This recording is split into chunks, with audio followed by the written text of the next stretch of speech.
Microphone check, 1, 2, what is this? It's the 5'7" assassin in the podcast business. I am your host, Rohan Patra, the rap music plug at your service. Here we are again at the end of a rainbow. With most success stories in life, it often comes as a result of remarkable talent, passion, as well as fortunate circumstances that align one's innate gifts with the right environment to thrive. That's precisely the situation that we have with the Child Actor, an artist that first cut their teeth in the indie pop space before transitioning to the world of rap through organic relationships with the likes of Ceschi, Serengeti, and Billy Woods. Now, Child Actor sports a trademark cutting-edge sound that has become a staple amongst underground's finest through fantastic work with Backwoodz Studioz, Open Mike Eagle, Serengeti, and more. Listen on to hear how this undeniably talented producer made it to where they are today and how they approach their craft with the kind of ingenuity you would expect from the producer of that fucked up Armand Hammer track, Charms. The Rap Music Plug podcast presented by QLC TV is the remedy to the I don't have anything good to listen to problem. Through in-depth album and song reviews, as well as artist interviews and general rap commentary sprinkled in between on all of what the mainstream and underground rap scenes have to offer, this is your one-stop shop to knowing what to add to your queue, play next, or pop into your record player. Welcome to the show. The most Googleable producer in the game, Child Actor. How are you doing? I really don't think that's true at all. I'm ashamed to admit I have tried, and it's not that Googleable. You got Sadly, a Wikipedia. You get a lot of horrible things about Greta Thunberg if you Google Child Actor. She's not even an actor. Well, they think she's like a crisis actor for like Soros that's or that's something. The thing. I'm now painfully aware of this conspiracy theory. So yeah, I don't recommend Googling Child Actor for any reason. That is okay. Good to know. Yeah, she gets or maybe a lot of hate. Put some more tags in there. You like, I don't know. Child Actor producer gets a Wikipedia, like okay. Yeah, that's pretty solid.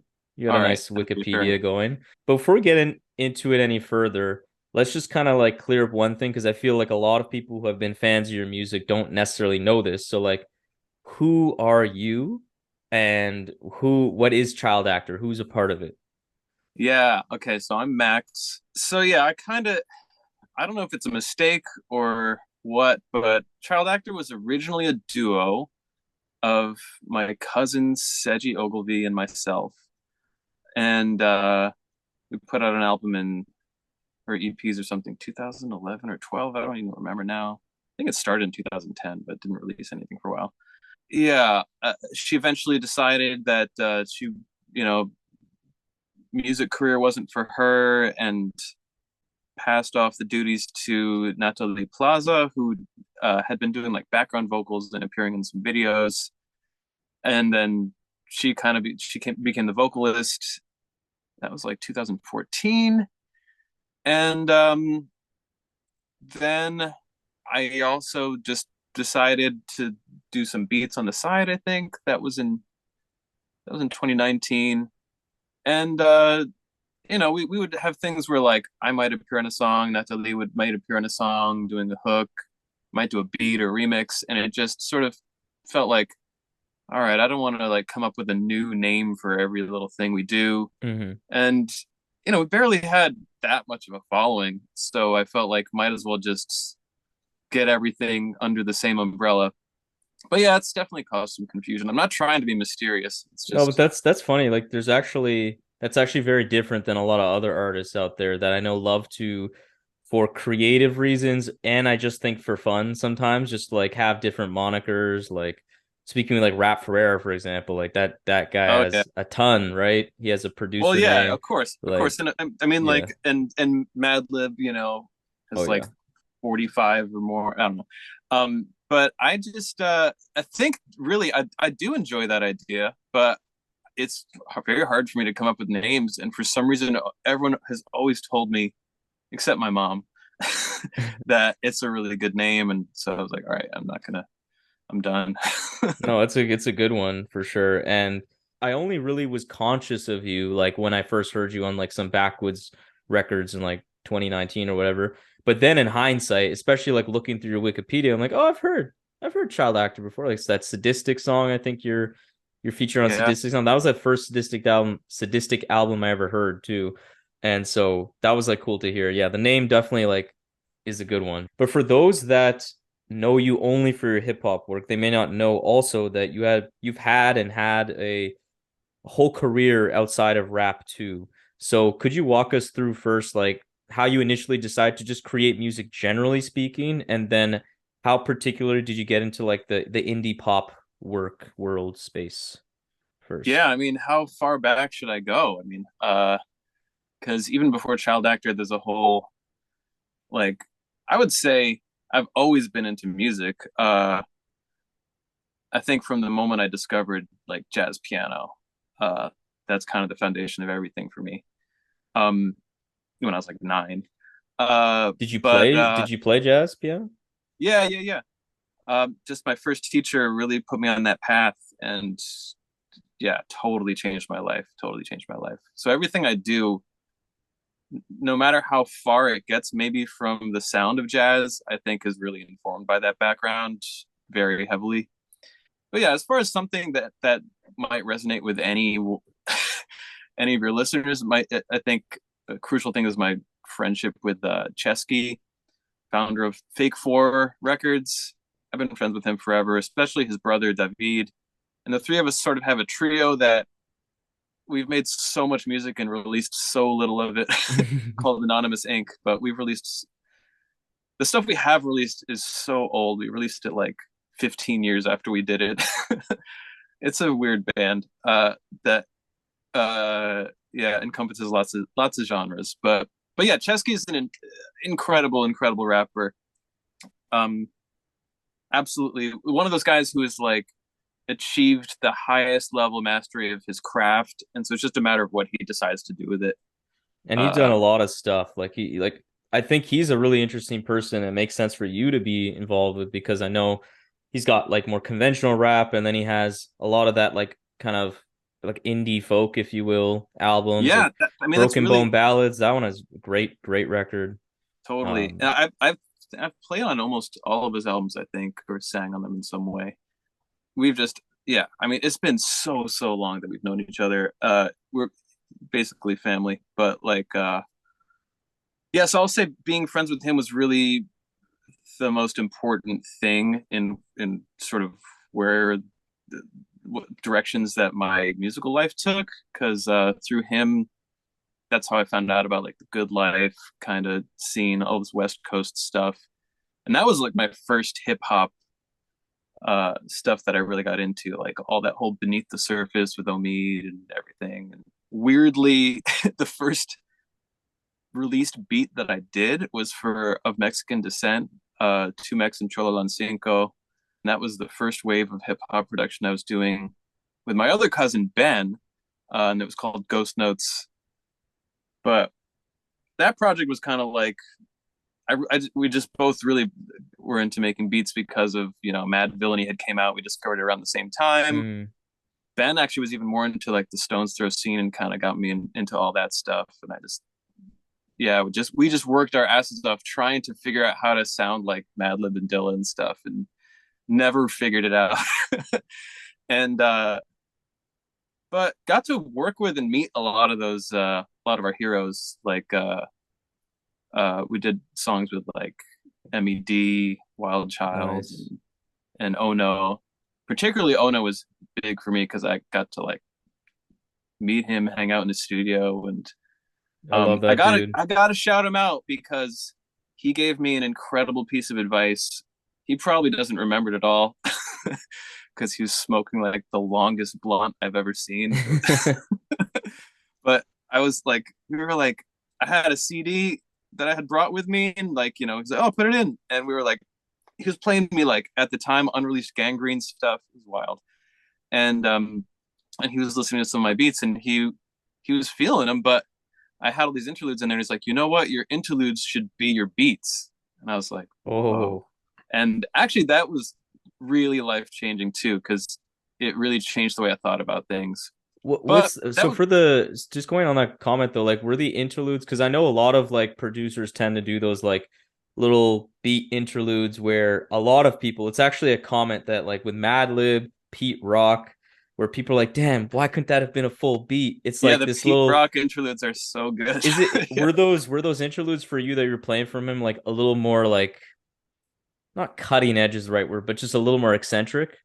I will say, if I had to be analytical about it, I would say they just broke the mold a little bit more because, like, I was so in that zone of like, all right, a beat has to have a snare on 2 and 4 Right. to like have these one shot drums in it or whatever, or use a certain break beat.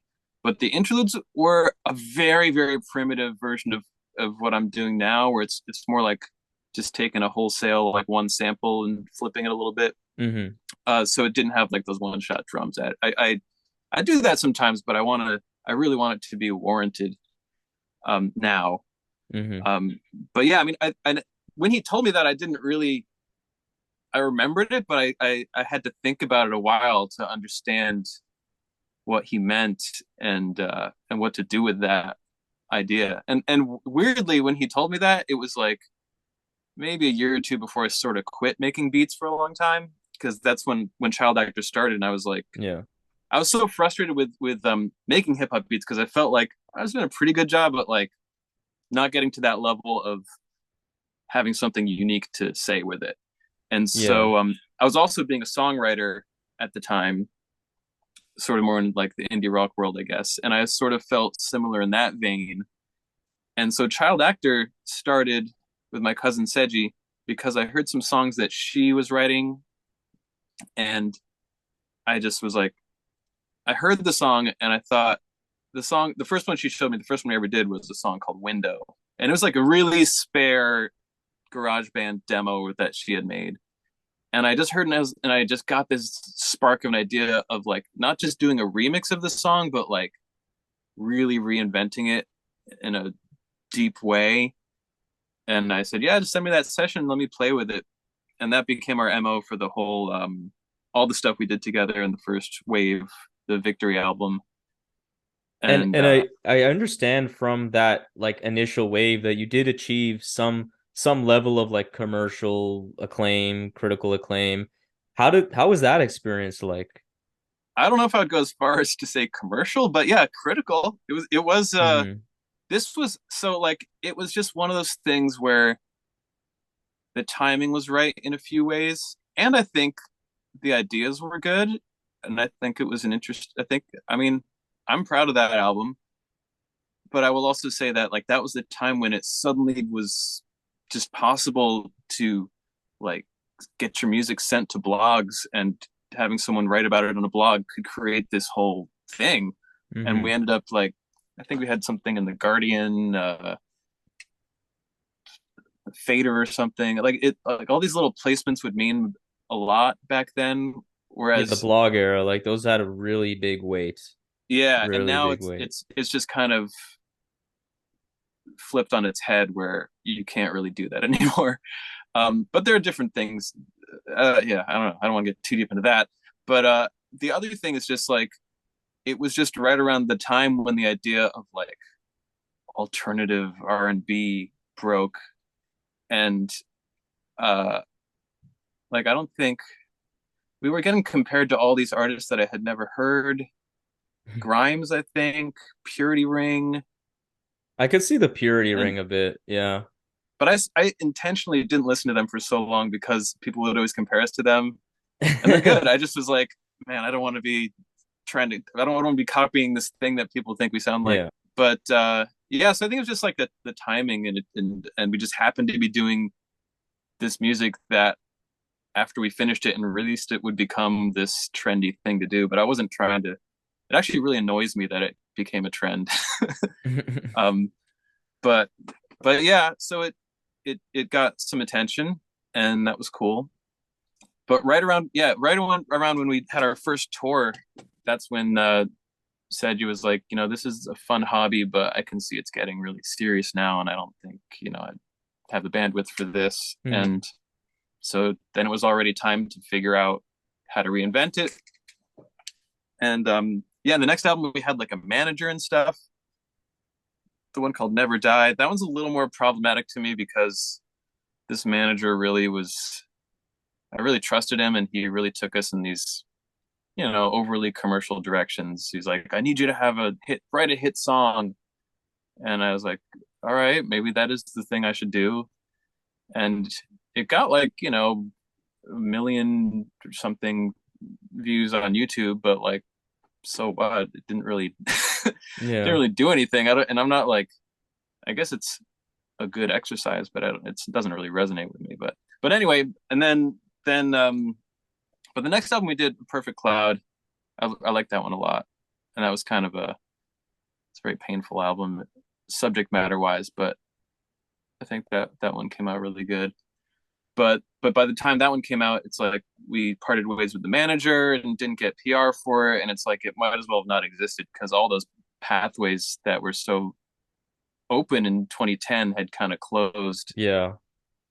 So, and that's kind of how I ended up. I actually took a break at that point, and but then yeah, it kind of wasn't until 2019 that I really revisited the idea of making beats in a totally new way, and yeah, that was a Yeah, big let's get year. into that a bit because I know that's like really one of the pieces I wanted to get into, this transition from that previous space to hip hop. Mhm. So, what was it about kind of just making beats in this way in a hip hop fashion that kind of drew you back? Like, what kind of brought you back to making it? What was the inspiration? Yeah, I'd say there's a few things. I have to thank in particular.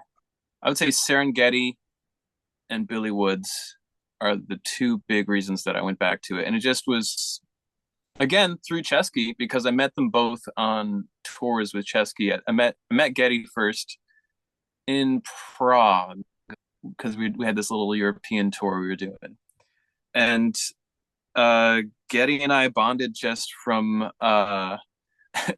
so that I had been doing this job doing music for commercials and movies and TV and stuff. And he's dabbled in that too. And so that's kind of like the first thing that we were talking about, walking through Hmm. Prague, this beautiful day. I mean, it was a dream. It was so cool. And then just doing a show at night, and Video Dave was there too. It was Getty, Video Dave, and me. And I had, little did I know, I'd become pretty good friends with both of them and working with them musically uh later. But yeah, I mean that kind of started a friendship really, and we stayed in touch, and we got this idea of like when you do music for ads, you get, it's like 95% or more of what you do gets rejected and never used again. Hmm. And I would do all different genres, and so I had all this kind of hip hop related stuff lying around. And so we were like, hey, what if we just use this leftover stuff and make a little EP out of it? And that's how we ended up making the Energy EP, Yeah. which if you listen to that, you can totally still, it doesn't sound like anything else I've done because it's like, that's the origin of it. And Hmm. I'm not even at that point committed to like, hey, I'm making beats again. It was just like, oh, this is some random project to do. So if you compare that to Ajai II, it's like night and day. I mean, I'm not gonna like disavow that project or anything, but it's just something different. Uh, it is what it is. Woods was a whole different situation because we did like 4 or 5 shows together, and that was on Chesky's Sad Fat Luck tour, and I have to say that doing lots and lots of hip hop shows with Chesky over the years, you hear I just if you do that many shows, you hear so many openers, and you get I got a little burned out on it, and I would sometimes not listen to them. I confess, Hmm. or it would just take a lot to surprise me. I'll say that. Chesky, on the other hand, is just an endlessly supportive individual. I mean, I admire him so much for just he really does listen to every single one and really supports. I mean, God bless him. He's an incredible supportive human being. Um, and that's the whole ethos of Fake Four.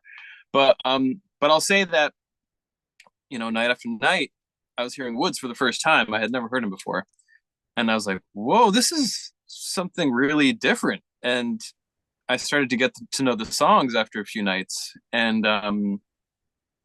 then we happened to have this one super long car ride.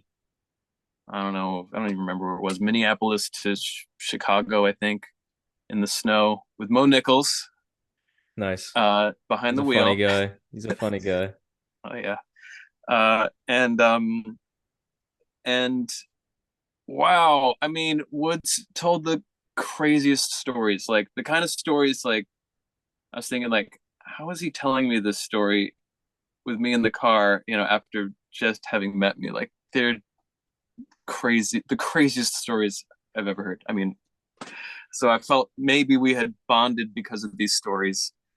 Not the kind of stories you're going to want to tell someone you don't, maybe you'll never see them again, or I don't know. Hmm. Um, and uh, and he's just, I mean, one of a kind, charismatic, funny guy. Last night of the tour, I was just like, hey, I'd love to send you a beat or something. I had nothing in mind. I had not made a specific hip hop beat other than the stuff I made for commercials in, like, I don't know, 9 or 10 years at this point. Wow. So I didn't even know what I was going to do. And he's like, yeah, sure. He gave me his email. And so I went home, and I made, like, maybe the next day, I made one beat and sent it to him, which now is, in retrospect, is totally crazy because I never sent anyone less than 10, sometimes 20. I sent for Ajai II, I sent Getty probably over 100 beats. And but I sent Woods one beat and he used it. Like, and also I will say that Wow. he said that the album was already done, but he's like, he said, yeah, let's add this in.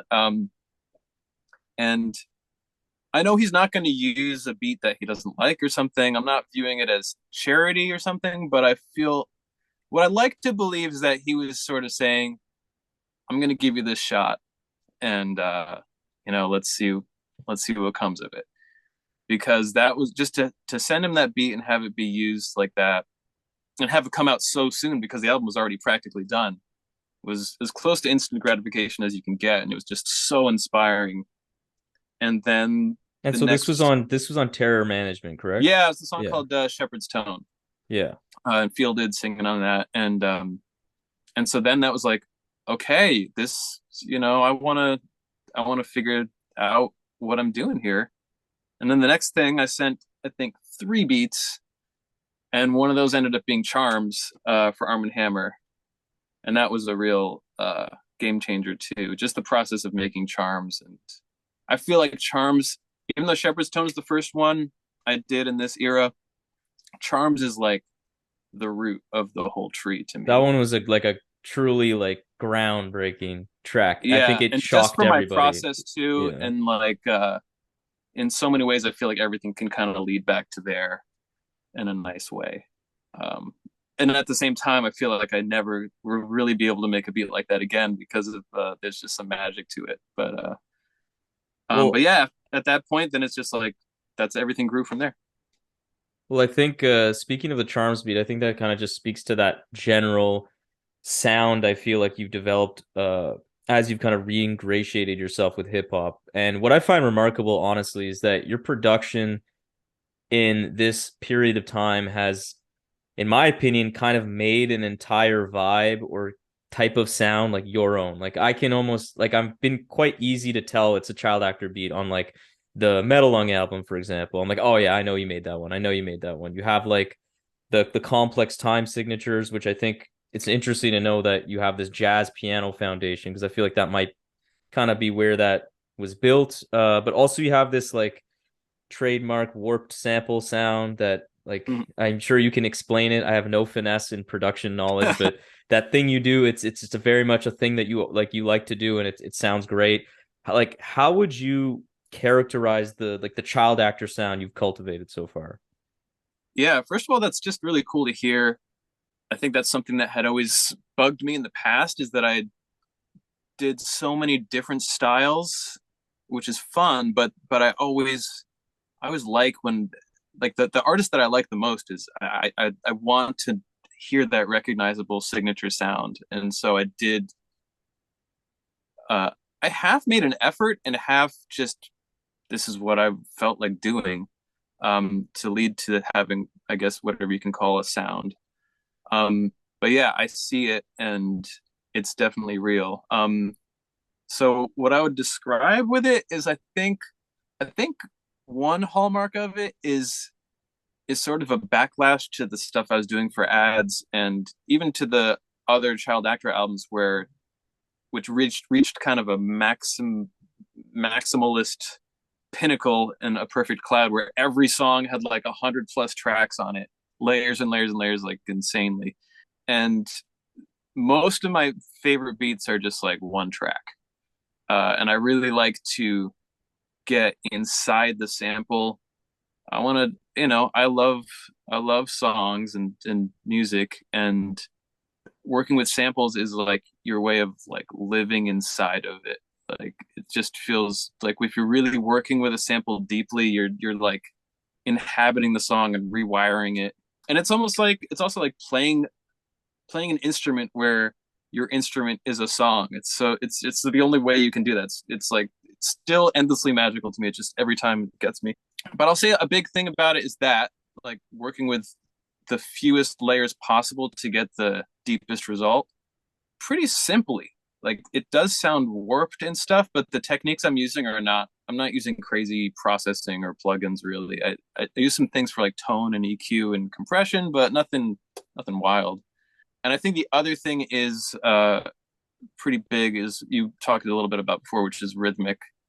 I think I definitely create a different kind of pocket. Everything I do is I don't use a metronome or anything or yeah, I never changed the tempo. I never listened to it. I just sort of played almost all the beats I do. I actually play all the way through all the Okay, samples. nice.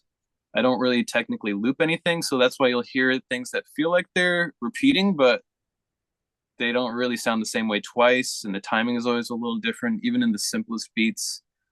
I kind of like to show the brush strokes, and I like to have those imperfections really not just imperfections, but sort of base the timing around an imperfection.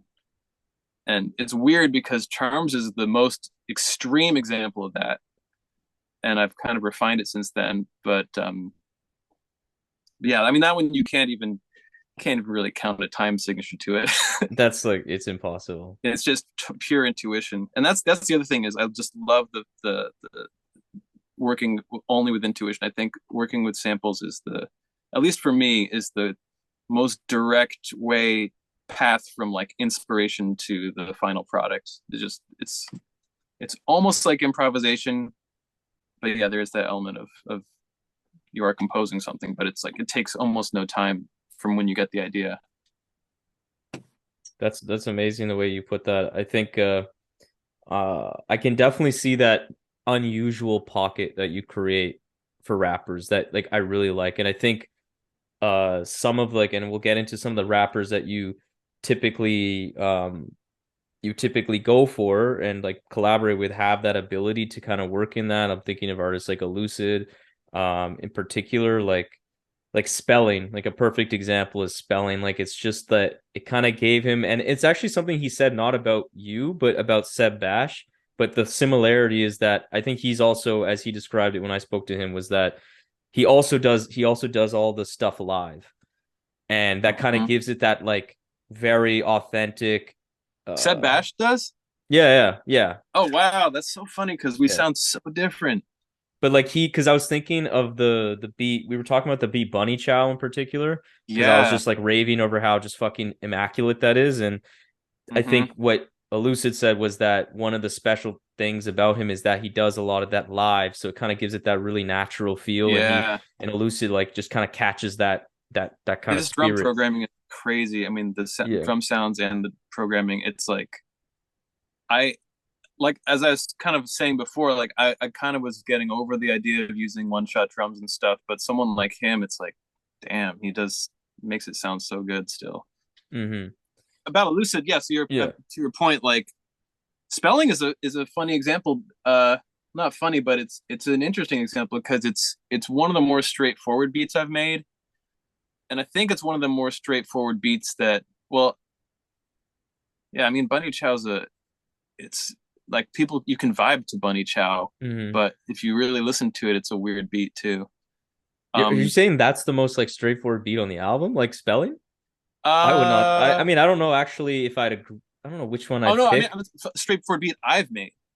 Um, Really? I mean, it's. I guess it's on the spectrum for you by your standards. Yeah, I guess. well, okay, you're saying that there's another beat I made on that album that is more straightforward than No, not on spelling, this. Not on this album. Not on this album. but No, because Split Tongue is. I'm looking at the yeah. track list. Mango State. Yeah, no, no, no.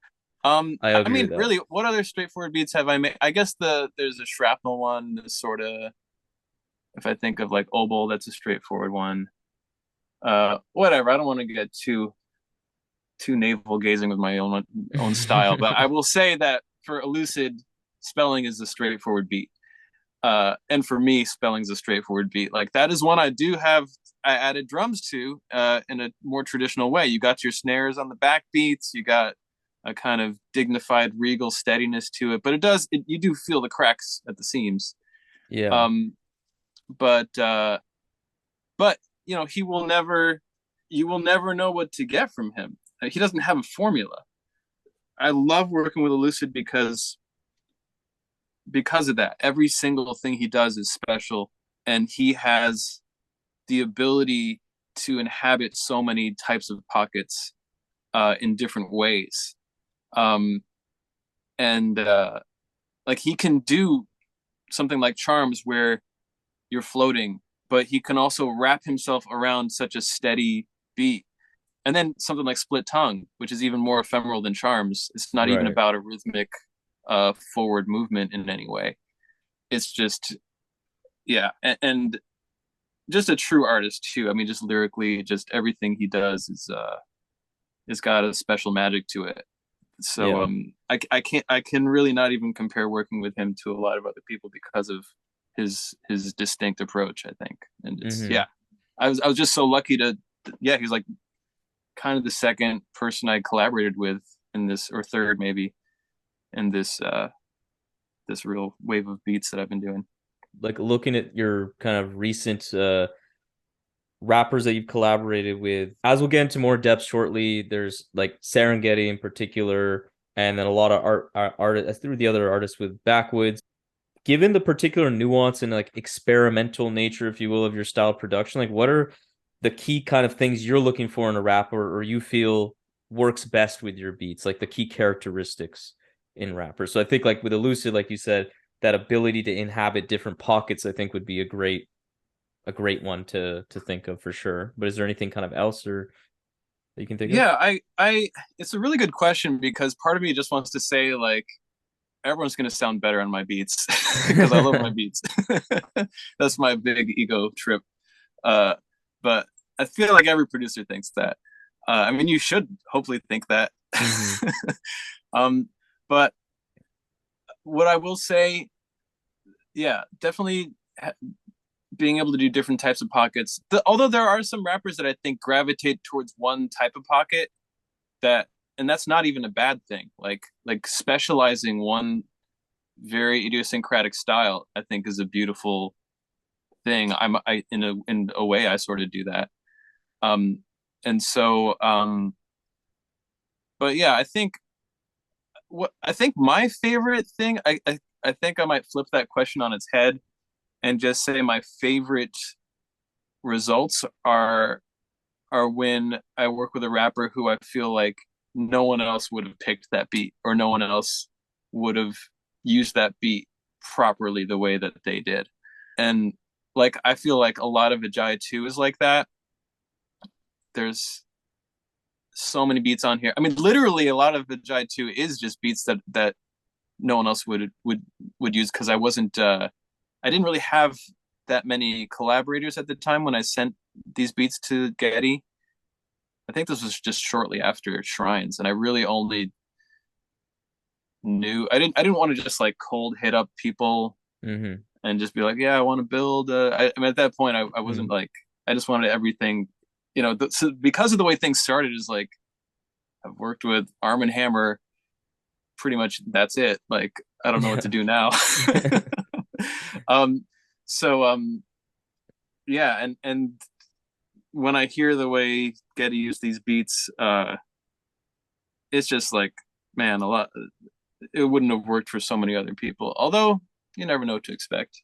I've done some things with Sharif, and he definitely, when he picks beats, he's gonna pick the ones that no one else is gonna pick. Yeah. And even just back to Elucid has picked some beats where even knowing Elucid surprised me what he picked. And then Open Mike Eagle, for example, he'll pick a whole different type of beat. I mean, I think I really like that self-selecting aspect. Just throw a lot of beats at someone, and they'll pick the ones that resonate with them, whether or not you expect them to, Mm-hmm. and they'll take it to a place where it should go. It's just such a natural. You don't force anything. I used to come at it from totally the opposite way of wanting to say like, oh, this person would sound so good on this beat. Let's make that happen. Um, but it wasn't until I just relaxed and sort of allowed others to just take over that I felt like things went to a place where they should go. Yeah, and so like on this topic of like your sound and just generally your previous background that's very diverse, I have a question from a patron of the show, Jarvis. Shout out to you. He asks, how did your experience working in like indie pop spaces help you create, in your opinion, like more interesting work in the rap space? And like if you integrated some of that thinking into rap, if at all. Thank you, Jarvis. Uh, that's that's an interesting question. I haven't thought about that much. I mean, my first impulse is to just say that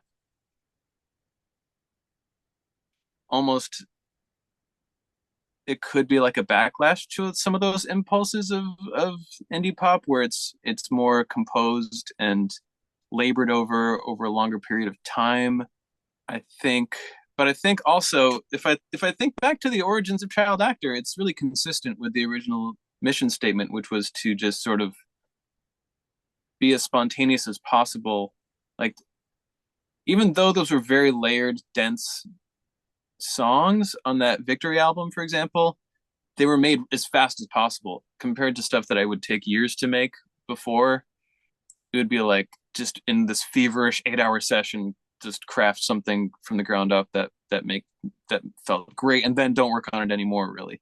And I think if anything, I've just compressed that gestation period and made Mm. hopefully something even more pure, uh, and more spontaneous. Um, like when I listened to Ajai II, all those beats I did in so little time, and then didn't really listen to them again. Especially because Getty didn't even let me do any post production on the album. He just took the beats exactly as I sent it to him, and then he like arranged all the Well, beat switches and whatever, however he wanted to do it. So I was able to listen to that like a fan and just be like, oh yeah. So I think if anything, it's about the approach of realizing that I don't want to spend a lot of time. The longer I spend on something, the more stale it's going to feel, the less alive. I don't know if that relates too much specifically to indie pop, uh, but I guess but it's your back, it's just your history, which I yeah, think it's, is it's the just like main that. kind of point of the question. Yeah. Exactly. Yeah. So I think in that sense, I'm following the same ethos of wanting to find the most direct way of creation and expression, and then this just ended up being a more direct, purer path for me. So Mm-hmm. yeah, but No, it that's all comes cool. from the same place, I guess. I haven't thought about it. Good question. Yep, yep. That's what the patrons are all about. Okay, so before we get into Jai too, because I really want to talk about that, we've touched on it a little. Really, as you've gotten more ingrained in the hip hop scene, as many know, you've become a pretty strong staple in like the overall kind of wave of Backwoodz that's kind of overflown the game over the past few years. You appeared on many albums by Armand Hammer, Woods, solos, Shrapnel, Akai solo, Lucid solos. Like, why do you feel your sound has found such a home with this group of artists and has sounded so well with them? Yeah, first off, I have to say it's just I feel so lucky that that's the scene I just somehow fell into.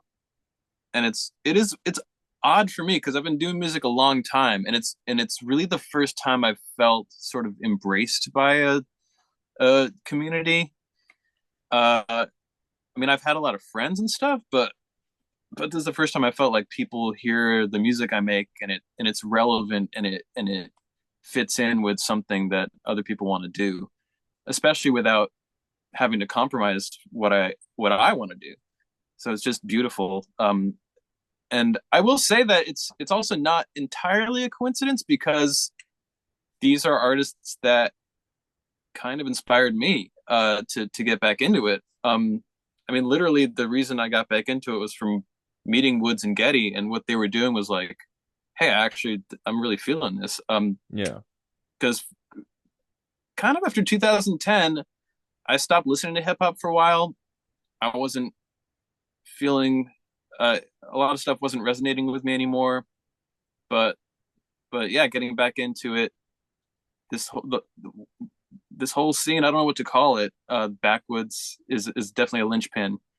But what was happening at that era of like 2018, 2019 was really when I discovered, I was like, man, this is my shit. Yeah. This is something really special. And I just yeah, I can't say I even specifically wanted to be a part of it. It was just like this gives me so many ideas. It's like it just made me want to make music again. It's like that feeling of hearing Mad Villainy for the first time.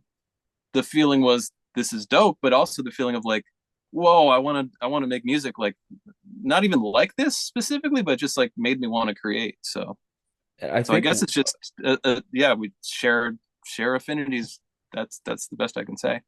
Yeah, and I think one thing that doesn't get talked about as much as it should with this kind of wave of backwoods is the emphasis put on the sound of things. Like not even just like the Willie Green aspect, which is just like a whole other That's can huge of though, worms. That's significant. huge. No, it's incredibly significant, but even just putting that aside, the or I guess it's related, obviously, but the main point is that I think people think about the lyricists a lot when they're like, oh, the look at these like look at Billy Woods, Elucid, Curly Castro, like all these people are like just doing such crazy things lyrically, which is true, and they're really pushing the envelope. But at the same time, I feel like a lot of times in the past in rap, there have been occasions where you get these kind of very cutting edge lyricists, but they don't necessarily have the vision or the ability or even the care to kind of bring the sound along in a really cool way. And I think that's something that it's pretty uniform amongst that camp that Mhm. people like Masai Music, you, August Fanon, like there's just so many people that have just become like part of this like cohesive net of really great, interesting, like new sounds, not just new raps that sound great. And then Willie Green's there to just make it all sound fucking like a machine. Yeah, That's I mean, he's just special. on that note, I'll just say that it's also yeah. I mean, it's tempting to put so much of it on the artists, which is true.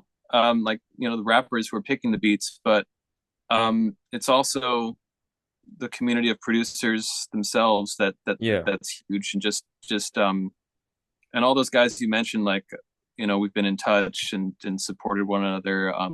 Got to shout out Preservation too. He's been a great person to talk to. One of the first people that hit me up after Brass, like he just got in touch and had so much supportive things to say that meant so much to me, and we've been in conversation a lot since then, and just yeah, I think I don't, that's a whole different conversation of how this group of people helped create this sound.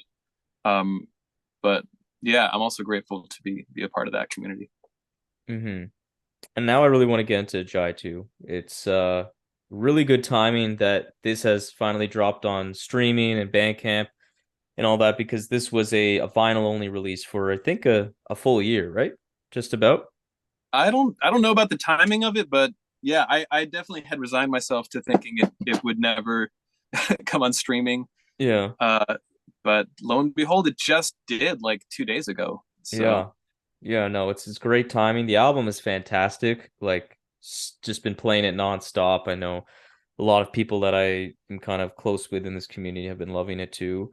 Great. And working with Serengeti on this album is the first, like you did mention, you did produce Energy, that EP front to back, but this is your first LP, hip hop LP being produced front to back. So how, let's just start here. Like, how did you, I mean, we did talk about how you got in with Serengeti. So I guess getting into him and this particularly this Ajai character, which I'll just say is an odd. It's an odd thing to hear for people that are unaware. Like I don't even want to like. You should just listen to it first and then kind of press pause in this interview and come back because it's just a trip. Like I don't even know what to say. I don't remember the first time I've heard. I think the first time I heard Serengeti was like 2013 maybe, but I was just like, excuse me, like what is going on? This is just doesn't feel like this is allowed, but it's funny, it's charismatic, it's charming, and it sounds great technically speaking. And he tends to work with great producers like Kenny Siegel and now you. But in your opinion, like, what's the appeal of Serengeti's music and this Ajay character that is found on this album, Ajay II, like from your perspective? It's hard to it's hard to parse that at all. I mean, I I can only speak for myself. I first of all, I'll just say that it mainly exists just because of our friendship, really. It's not like one of those things where it's like, yo, I got some raps, you got some dope beats, let's collab. Like it's I mean, look, Serengeti is a unique guy and he thinks a lot about his music. And I'll just say that this album really almost didn't come out at all, even after it was made. And but when it did come out, I think one thing that tipped it in the towards the coming out side was he said to me, you know, our memento from that day in Prague, and that touched me a lot. And so it's this is not something that exists at all to appeal to anyone other than ourselves. We really, in the process of making it, it's just like, let's have fun. Let's just make. I didn't know it would come out at all. Like I said, I sent him a bunch of beats. Had no idea even Ajai II was on the radar for him. Because what we did with Energy was just so casual. Um, it also was a massive. Okay, you're asking me to say what his appeal is. I don't. I mean, he's just a one of a kind. There's no Yeah. one like him. And he is so many things. He's so many styles. He has, although he won't really. He will never admit it. He has like deep rap abilities that are totally his own. Mm-hmm. He's also hilarious. His lyrics are so funny. Yeah. I will work I will listen to them over and over and kind of laugh the same amount every time. It's so absurd. His worldview is so unique. I think that's another reason we connect is he's no stranger to the indie pop world himself. Uh, and working with the drummer from Deerhoof and Y and all kinds of stuff. But yeah, I will say that I sent him, like I said, definitely more than 100 beats, and my expectation was that, of course, that a normal thing would happen, which would be that he might pick 10 songs and make a 10-song album. But instead, he, without telling me, mind you, recorded on. I mean, It sounds like there's I kind of 60 beats stopped. on there I at this stopped album. counting after 40, I think, and the way he arranged them. So first of all, I say it's not front to back. Andrew Broder Oh did yeah, I can't. Yeah, the that jingles that are oh hilarious. fire. Um, Fucking love um, that. but yeah, he used an insane amount of beats, and he chopped them up however he wanted to do them, uh, in a really surprising way. There's even what it's it's crazy because I did so little work on it after, other than sending him the beats. I made all those beats, and then so that he really just organized the whole flow of it, or anti-flow, however you. Hmm. Because I mean, it's pretty fragmented on purpose because of Ajay's fragmented mind state. Yeah. And So it's not always a pleasant listen, but I don't think it's always supposed to be. But yeah, there are parts where I'm like, man, why did he only use 7 seconds of this beat? I love this beat, and you don't even hear where it changes. Like, and there's one part where he literally uses less than a second of one beat in the middle of a song, and then goes back to the way like you only I would know that he did that. I don't know why he Yeah. did that. um, but yeah, that's how he wanted it, and it's definitely what it had to be. I mean, I think like his when I think of his appeal, I think you touched on a lot of it. I think it's not only that he's funny, is he's a really good rapper. Like I think as you said, like I think people like that needs to be the front and center part. He's a really good rapper, so everything just sounds so well written around it. Like that makes the humor pop so much more because it's like so ridiculously well, like how ridiculously well he like illustrates these absurd scenarios that Ajay gets himself into and his absurd obsessions. It's just it's fucking oh. And I actually like genuinely didn't know this. I thought you were the one making all these decisions with the beat switches. Like I had a whole thing I was gonna try to ask you about because I was like, seemed very intentional, all these different Yeah, movements. But ask me anyway. I mean, it was very intentional on his part. I think, and I think it's something that I would not have been able to do because I just have a different idea of how I might want things to flow. I think I tried one, and he's like, no, no, that's not it, that's not it, and he's also very anti mastering, uh, and like if you listen to the volume shit, those are just literally the demos of the beats I sent him, kind of untouched.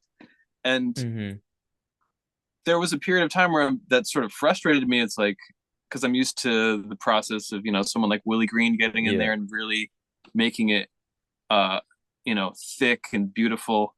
Um, but at the same time, I like the way I make my demos. I like my own mixes. Yeah. So there's a real deep purity to the way that this album is that it's hard to get that. There are just moments in this that feel to me like just a mainline injection of of whatever this feeling is like it so that the results are just like, yeah, I keep talking about this feeling of purity. I don't know, like but like when you take just the raw demo that I made and the way he's rapping just in the room, you can hear the room he's in, uh and his thought process and in the way he inhabits this character.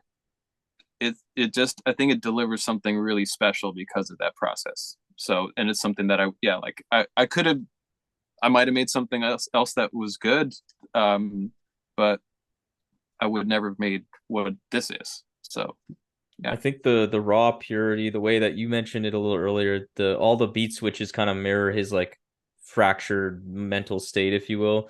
I think Mm-hmm. also it's just there's a underrated charm and like is pathos the right word here? I Like it's think just there's plenty of pathos in there. you do feel like I do find myself like laughing, but then also just being like what he's actually describing sometimes, like with his wife, it's just like that's really sad, man. You need That like I remember him you're saying to me, like, I like don't know if this album is just going to bum people out too much. Like, I mean, if you just listen to it, it's a pleasant. it's such a There's some pleasant, tough yeah. moments where like some of the beat switches make you like, whoa, like it's almost Yeah. nauseating sometimes. Um, but overall, it's like the melancholy is there, and it almost is uplifting in a way because of the beats are not sad, and the Yeah. vibe is not sad, but he is saying some sad stuff. Oh, life for Ajay has gotten pretty rough in this album for sure. It's And you can just see like the coping of like all his collabs and stuff. Like you can just see it and it's just but it's said in a way that's not as sad, but you get the point. It's a really I will say interesting though that record.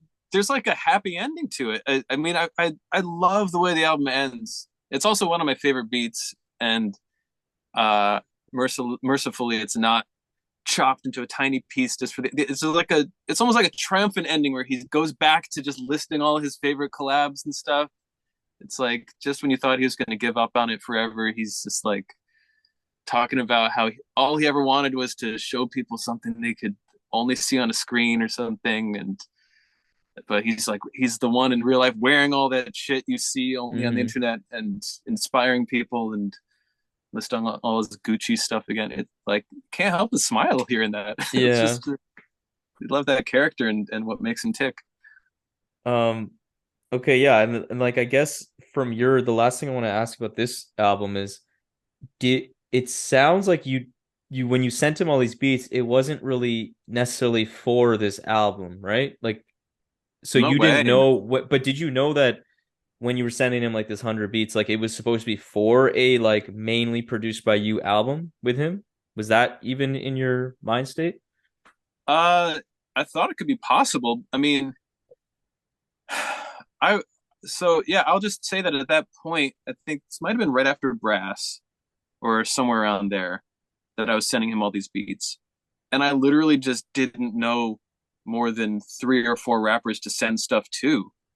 But I was kind of hitting my stride and making a ton of beats, and so it was like, all right, what am I going to do with all this stuff? I'll just and he had said just yeah, send me a bunch of beats, we'll see what happens. And he kept asking for more, and so I just sent him a quite a large amount, and he didn't really say what he was going to do with it. His brain works so fast on so many ideas at the same time, uh, and you never know what you're going to get from it. And I never expected something like this because energy.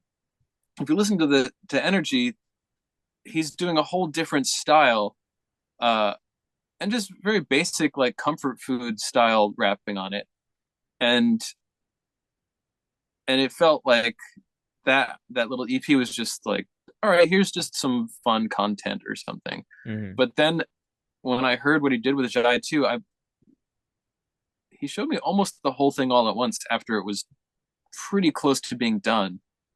Maybe he showed me half of it once and then the other half another time, but like it was I had not I had no idea that he had been doing he had alluded to it, but I had no idea what to expect. And it's like to hear him when he's on this level of inspiration is like just wild. Like the it's it's uh it's it's just something else. And like the whole story is there. That's the other thing. It's not just rapping and being clever and writing interesting lyrics. Like he conceives of this almost like a whole like a TV series or something. Exactly.